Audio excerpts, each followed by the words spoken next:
What is up, YouTube? So another Oscars season has come and gone. I know by the time that this is posted, it'll be a couple weeks after the Oscars, but as a low-key film fanatic, I thought it would be fun to start the tradition of commentating a bit on just the movies of 2019, of the past year, as well as the reception at the Oscars. I always have very mixed feelings about the Oscars. I'm about as conflicted about my relationship to the Oscars as I am about whether I'm more jealous of Zendaya or Jacob Elordi right now. If you saw on my Instagram story, I poke a lot of fun at them, and just the fact that as much as we like to believe it just genuinely reflects the best films of the year, we know that we have to take it all with a fat grain of salt because of the politics or the nepotism or whatever it is that goes on behind there in the Academy that makes us understand that when we're talking about the best art of the year, there's literally no way to be objective. And in general, discussions surrounding the best films always make me feel a little weird. One of my biggest pet peeves is the fact that I feel like people can't really talk about film in a way that doesn't sound pretentious. Like, I went to film school and I heard all the super annoying film buffs that felt like they needed to talk about films in a way that made people respect them or made people think that they know a lot. So then rather than actually just discussing how they felt about things and how that viewing experience was, they're literally just trying to show off how much they knew, how many names they could drop, and how many fancy words they could use to express how knowledgeable they are about film. And yes, I absolutely respect people who have done a lot of studies in film. That is like a whole academic practice. But ultimately, okay, if I'm just talking to someone about film, I am talking from a craft perspective, but also from the viewing experience perspective. Like, I don't want to see something that's like, well, you don't know Fellini's entire life story, so of course you wouldn't understand. Like, no, obviously when people create art, they have an audience in mind. But personally, on like a philosophical level, I don't think that art should be inherently exclusive in who can benefit from it or receive something from it in some way.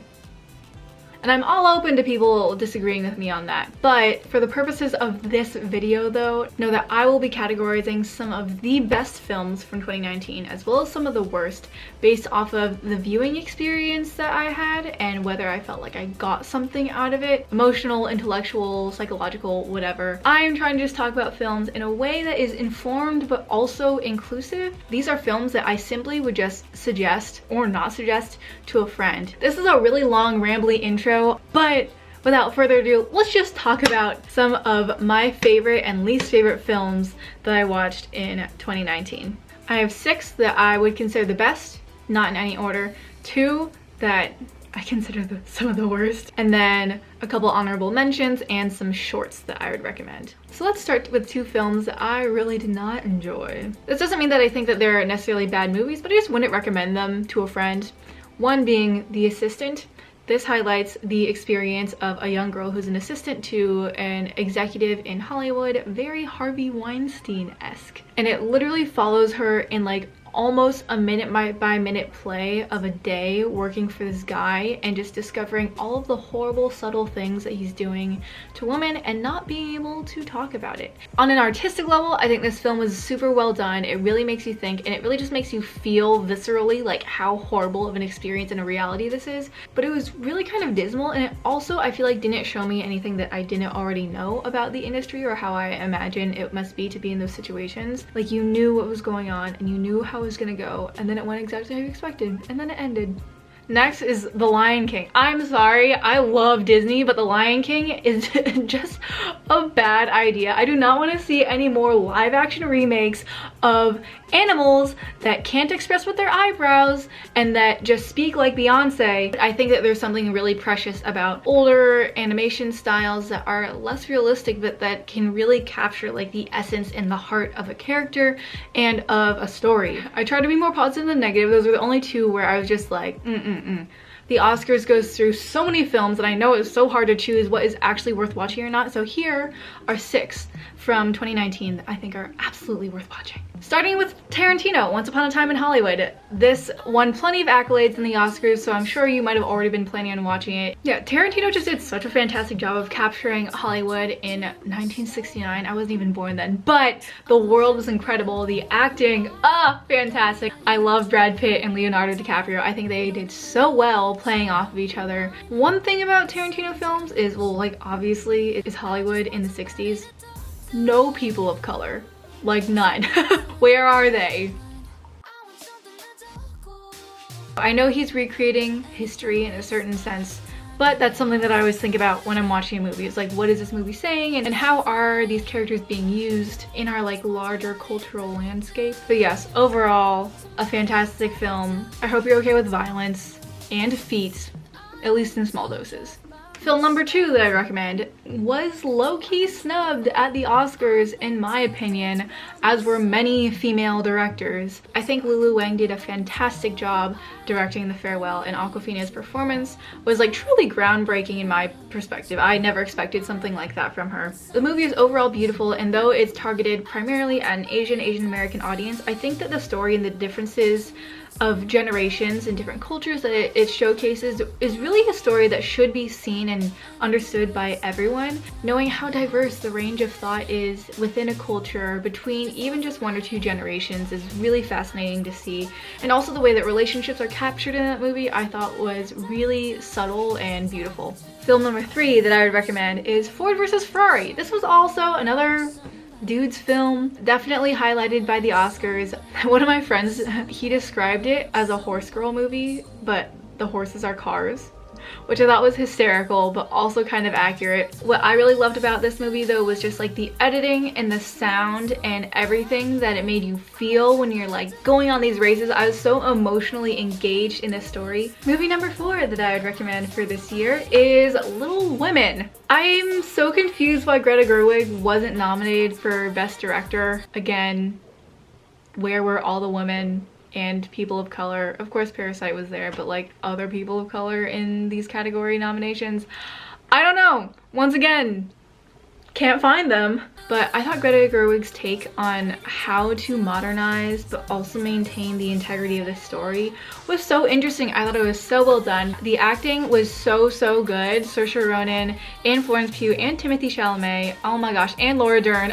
Just not Emma Watson because she hasn't learned how to do an American accent. I'm sorry, I love Emma Watson, but like, and I really do think that it's something that both men and women should be able to watch and appreciate. I think it's funny that a lot of people were like, Little Women isn't for dudes, and part of the premise of this story is how important it is to share the stories of women and their everyday lives, and how everyone should be able to learn something and gain something from hearing those stories. So interesting. My second to last movie from 2019 that I'll say you must watch, obviously, Parasite. Hello. Bong Joon-ho is a queen, a Korean queen in my book. He is a sass master, and he just is not here to play. He's really just here to execute his craft, tell a fantastic story, and yeet and drink, as we all heard in the Oscars. This story, if you don't know much about it, really captures like an essence of humanity, the distinct division of classes between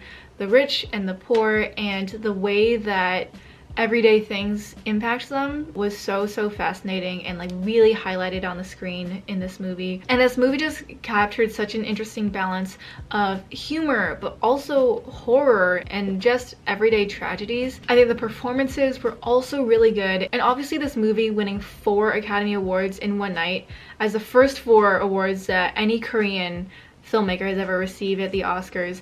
I think it's really fantastic because it highlights not just how film has the ability to tell stories that really transcends all nations and cultures that we can relate to, but also that Asians as artists have a lot to say and really know how to express it. The stereotype, obviously, that Asians are purely academic and that they don't know how to express themselves is slowly changing, but the fact that all of the Korean actors and actresses in this film could deliver such emotion that would bring in so many awards for their country, I think is fantastic, because representation is so important. And seeing people of a different culture, literally not one white person in this whole movie, is really key to our socialization and development in a globalized world. They were just so good, oh my gosh. And the last movie that I'm gonna recommend for 2019, I think deserved so much more hype and so many more awards and slash nominations than it received, and that is Jojo Rabbit. Taika Waititi is also one of the few directors of color who was nominated in a number of these categories. He told such a fantastic story of World War II through the eyes of a 10-year-old,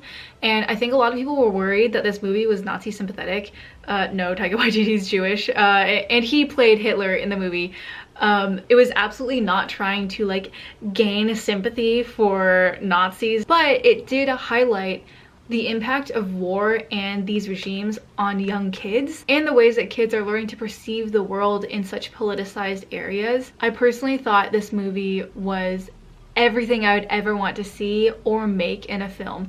It was so funny in the right areas. It was serious in the right areas, and also in the times where you felt serious or felt like laughing, you were also wondering, how am I possibly laughing at this movie about World War II where people are dying and there's kids that are like indoctrinated into this horrible way of thinking? But because of the way that these concepts were delivered in a package that makes you laugh and that really sticks in your memory, I feel like it allows you to continue that conversation and really think and wonder about our responses to these things and the ways that they're portrayed in history and just so many different things. So with Jojo Rabbit, you can read about the controversies, and of course everyone's entitled to their own opinion, but I think that that movie really did something and is an example that I will personally look to in how I develop art and humor and comedy, also thought-provoking conversation moving forward when I am hopefully doing and making my own things. If you see one movie from this list I'm going through, I would honestly say go see Jojo Rabbit and then Parasite. And you'll notice that there are a few films omitted from this list, and that's Knives Out 1917 and The Irishman, as well as Bombshell. It's because I haven't seen them yet because I'm terrible. I'm sorry. I just didn't have time to watch all of them when they were in theaters, and I'm waiting for them to be released on demand. I'm gonna finish off with some honorable mentions and some shorts. Honorable mention to The King. It was a Netflix release, Timothy Chalamet. I just thought it depicted war in a really fantastic way, and you can watch it to find out what I mean by that. And other honorable mention is Avengers Endgame. I know the quality of Marvel films is so highly debated by people. Obviously, I don't think anyone is saying that Marvel films are like the pinnacle of filmmaking mastery, but what they did in the box office is something that should absolutely be noted and I think celebrated for a film. For those of you guys who don't know, Avengers Endgame grossed $1.2 billion in their opening box office sales. That's insane. Love me some Iron Man, some Spider-Man, some Black Panther. So just had to throw it out there that in itself, to build so much worldwide momentum for their series, I'm taking notes. And with short films, I am a huge short film fan, especially animated short films. Something I wanted to highlight are Kit Bull. It was nominated for Best Animated Short. Hair Love by Matthew Cherry, I believe.